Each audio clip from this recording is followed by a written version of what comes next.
भगवान से बड़ा कोई नहीं। बहुत समय पहले की बात है। किसी नगर में एक भिखारी रहता था। सुबह होते ही अपना चोगा और कमंडल तैयार करता तथा निकल पड़ता। वह हर दरवाजे पर जाकर एक ही आवाज़ लगाता था, देने वाला है श्री भगवान, हम सब हैं उसकी संतान। भिखारी का नाम था कृपाल। उसे जो कुछ मिल जाता था वह उसी से संतुष्ट हो जाता था। उसका एक मित्र जगन भी भीख मांगता था।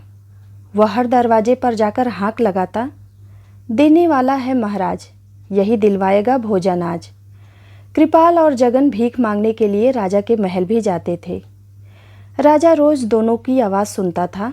वह दोनों को ही भीख देता था, किंतु वह आजमाना चाहता था कि दोनों में से किसकी बात सच है। इंसान को सब कुछ देना भगवान के हाथ में है या महाराज के हाथ में है। एक दिन महाराज ने एक तरकीब निकाली। उन्होंने एक बड़ा सा पपीता लिया।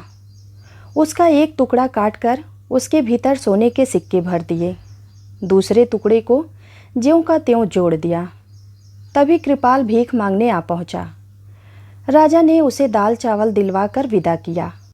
जगन खंजड़ी बजाता आया और हाँक लगाई, देने वाला है महाराज, वही दिलवाएगा भोजन आज। महाराज ने सिक्कों से भरा हुआ वह पपीता उसके हवाले कर दिया। जगन ने वह पपीता 2 आने में एक फल वाले की दुकान पर बेच दिया। मिले हुए पैसों से उसने भोजन का जुगाड़ कर लिया। भला पपीता उसके किस काम आता। थोड़ी देर बाद कृपाल फल वाले की दुकान के आगे से निकला। उसने मीठी आवाज़ में अपनी बात दोहराई। फल वाले ने वह पपीता उसे दे दिया। कृपाल उसे दुआएं देता हुआ घर लौट आया। घर आकर उसने पपीता काटा तो सिक्के देखकर वह आश्चर्यचकित हो उठा। उसने तुरंत सिक्के उठाए और फिर फल वाले के पास पहुंच गया। उसने सिक्के देकर कहा, भाई, यह तुम्हारे पपीते में से निकला है। इन पैसों से मेरा कोई लेना देना नहीं है। फल वाला भी ईमानदार था। वह बोला, यह पपीता तो मुझे जगन बेच गया था, तब तो यह सिक्के भी उसी के हैं। जगन ने यह सिक्के देखकर कहा, यह तो महाराज के हैं। वह पपीता मुझे भीख में वहीं से मिला था। महाराज तीनों व्यक्तियों को और सिक्कों को देखकर हैरान हो गए। सारी कहानी सुनकर उन्हें विश्वास हो गया कि इंसान को ईश्वर पर ही विश्वास करना चाहिए, वही सबको देने वाला है।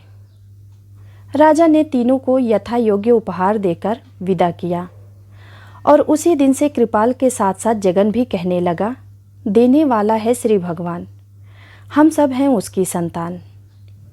उम्मीद करती हूँ आप सबको यह कहानी ज़रूर पसंद आई होगी। ऐसे ही नए नए कहानियों के साथ जुड़े रहने के लिए कृपया हमारे चैनल को लाइक और सब्सक्राइब ज़रूर कीजिएगा। धन्यवाद।